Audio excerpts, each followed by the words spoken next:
Di awal film menampilkan Jodante yang sedang membayangkan dia melakukan pembunuhan terhadap Min Seol-a dan mengingat-ingat kembali masa itu. Ketika Jodante menyekap Min Seol-a di ruang rahasia, di sana Min Seol-a pernah mengatakan bahwa jika terjadi apa-apa padaku, dia akan menemukanmu dan kau akan tahu akibatnya. Dari situ Jodante mulai curiga kepada guru Gohodong dan mulai berspekulasi bahwa guru Gohodong adalah saudara dari Min Seol-a. Lalu, Jodante memerintahkan anak buahnya untuk memata-matai Gohodong. Sementara itu, Oh Yun-hee dikagetkan dengan adanya kabar surat pengunduran diri yang dibuat oleh anaknya sendiri. Lalu, Yun-hee membangunkannya dan meminta penjelasan kepadanya. "Mengapa dan apa yang telah terjadi padamu?" tanya Oh Yun-hee. Namun Berona tidak mau mengatakan apa yang sebenarnya telah terjadi kepada ibunya. Berona malah menjadi seorang yang pemberontak hingga membuat Yun-hee bingung dan depresi. Guys, please banget ini mah jangan kayak Berona udah ada teparuguh. Tolong dengerin ya demi kemajuan perharga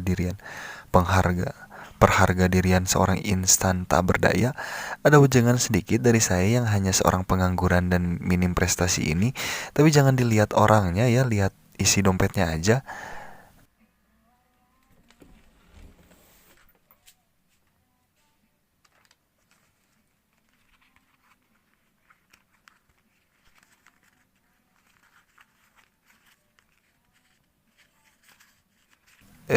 Nggak jadi.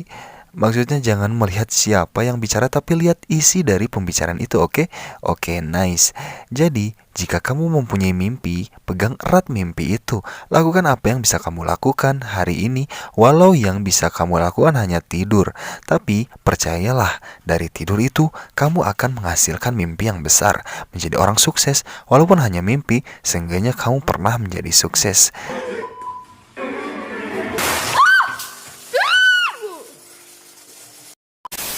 Sepulang dari melihat patung di penthouse, Jodante mengatakan pada Soryun kalau dia sudah menemukan siapa pelaku dari kekacauan pesta malam lalu. Kemudian, Soryun memberitahu Logan Lee jika Jodante sedang mencarinya. Lalu, di sana mereka sedang melakukan percakapan dan di dalam percakapan itu, Jodante mengatakan pada Soryun bahwa ia ingin menggunakan tanah milik Hyein yang diwariskan oleh kakeknya untuk Jodante jual. Mendengar hal tersebut, Soryun memecahkan gelas dan berkata, "Kamu seperti pengen Hyein cepat-cepat mati. Kamu gak ingat, Hyein itu bukan anak kamu atau anak aku. Apalagi dia sekarang sedang sakit. Gelo Sugan." Lalu ia pun pergi. Sementara itu, Seojin dan Yoonseol resmi bercerai. Yoonseol setuju menandatangani surat cerai itu dengan syarat Seojin melunasi hutangnya dan merahasiakan perceraian mereka dari Hanbyeol. Seojin juga menyetujui hal itu dengan syarat Yoonseol juga harus merahasiakan perceraian mereka dari ayahnya, hingga sang ayah resmi memberikan jabatan direktur SMA Seni Cheonga kepada Seojin. Tak lama, Yoon-hee datang dan memohon-mohon kepada Seojin untuk anaknya tidak dikeluarkan di SMA tersebut. Tapi Seojin malah berbicara omong kosong kepada Yoon-hee. Karena kesal, Yoon-hee pun akan membujuk Berona kembali membuatnya masuk sekolah kembali dan Yoon-hee memastikan itu akan terjadi. Tapi, Seojin tidak menghiraukannya dan pergi. Lalu, saat sampai di rumah, Yoon-hee marah kepada Berona. Bukannya sekolah, ia malah ingin menjadi beauty vlogger dan membuat channel YouTube-nya sendiri. Kemudian, Yoon-hee menyeret Berona ke sekolah dan bertemu dengan Seojin. Di sana, Yoon-hee meminta kepada Seojin untuk membatalkan surat penarikan Berona karena ia tidak mengizinkannya.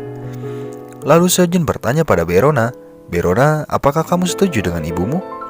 Berona menjawab, "Tidak, aku sudah memutuskan aku akan berhenti sekolah." Lalu Berona pun pergi. Scene beralih di ruang kepala sekolah. Di sana ayahnya ingin memberitahukan informasi penting kepadanya bahwa sebentar lagi ayahnya akan pensiun.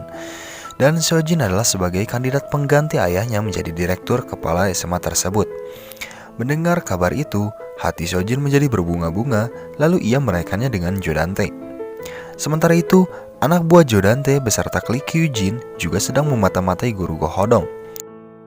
Dan mereka mengira kalau Gohodong ini akan menemui Logan Lee. Dan mereka pun segera membius dan menculik Gohodong, dan Gohodong pun dibawa ke tempat menembak. Di sana, Jodante ingin mengetes Gohodong. Jika dia memang saudara Min Seol-a, pasti dia tidak akan menembak foto tersebut. Tapi, ternyata Gohodong dengan santainya menembak foto itu yang membuat Jodante menjadi heran. Scene berpindah kepada Hyun Seol yang sedang akan mengajak anaknya untuk bertemu psikiater. Setelah sesi pertemuan itu, psikiater mengatakan pada Hyun Seol bahwa anaknya mengalami gejala panik akibat tekanan yang ia dapat dari orang-orang sekitarnya. Hyun Seol yang khawatir akan kondisi putrinya berniat mengajak Eun Biol pergi berlibur ke kampung halaman sang ayah. Namun, niat itu ditolak Seo Jin hingga memicu pertengkaran di antara keduanya. Saat bertengkar, Hyun Seol tiba-tiba mengancam bahwa ia mengetahui rahasia Seo Jin terkait kematian Min Seola. Dan Hyun Seol pun menunjukkan cincin milik Seo Jin yang ia pakai pada malam kematian Min Seola. Kemudian, tak sengaja Hyun Seol bertemu dengan Seo Jin dan Hyun Seol mengatakan sesuatu pada Seo Jin bahwa Berona ingin keluar dari sekolah karena Berona telah diancam oleh Eun Biol. Ia tahu karena sebelumnya Hyun Seol melihat kertas yang jatuh dari jaket Eun Biol saat sedang menunggu Eun Biol di tempat psikiater dan isi dalam surat itu merupakan perjanjian Berona terhadap Eun Biol. Setelah itu, Yoon Hee juga bertemu dengan Soryun. Soryun juga mengatakan sesuatu apa yang telah terjadi kepada Berona. Ia tahu karena sebelumnya ia bertemu dengan Berona dan juga Seo Jin menghasut putrinya sendiri untuk membenci Berona. Dia melakukan itu untuk membuat Eun Biol lebih bersemangat untuk mengalahkan Berona walaupun dengan cara licik sekalipun. Mendengar hal itu membuat Yoon Hee ingin membayar semua perlakuan Seo Jin terhadap dirinya. Nah, pas di bagian ini dramatis banget guys, gak ketebak guys, sama aku juga asli. Yoon Hee dan Seo Jin bertemu di suatu tempat rumah makan. Seo Jin ingin bertemu dengan Yoon Hee karena Yoon Hee akan menandatangani surat pengunduran diri anaknya. Sebelum penandatanganan itu, Yoon Hee ingin mengobrol santai dengan Seo Jin. Di dalam obrolan itu, Yoon Hee memancing Seo Jin dengan menggiring opini ke hal rumah tangganya dan perselingkuhannya dengan Junante. Akhirnya, Seo Jin pun terpancing oleh Yoon Hee. Setelah Seo Jin bicara belak-belakan, tak disangka-sangka ternyata Yoon Hee menjebak Seo Jin dengan membawa ayahnya untuk agar ayahnya mengetahui tingkah laku Yoon Hee selama ini. Gue kira ayahnya bakal marah guys, ternyata ngebela Seo Jin, bangkai. Setelah mengetahui ayah Seo Jin tidak berekspresi apa-apa terhadap Seo Jin, Yoon Hee pun merasa gagal dan menangis. Lalu ayahnya pergi keluar dan Seo Jin mengikutinya. Nah pas di bagian ini gue ketipu lagi guys, dikirain ayahnya biasa aja, ternyata ayahnya marah. Setelah ayahnya mengetahui hal tersebut, akhirnya ayahnya akan memberikan posisi direktur utama pada adik dari Seo Jin. Merasa tidak terima, Seo Jin lantas merengek-rengek memohon pada sang ayah. Saat sang ayah hendak mengantarkan surat wasiatnya ke kantor pengacara, hujan pun turun deras. Seo Jin berusaha menghalangi ayahnya untuk tidak mengantarkan surat wasiat itu. Terjadi pertengkaran antara Seo Jin dan ayahnya di depan gedung SMA Seni Cheonga, hingga mengakibatkan sang ayah jatuh dari tangga dan kepalanya terbentur lantai. Melihat ayahnya jatuh bukannya menolong, Seo Jin justru malah mengambil surat wasiat itu dan pergi meninggalkan ayahnya yang terluka dan berlumuran darah di bawah guyur hujan, dan episode 15 pun berakhir.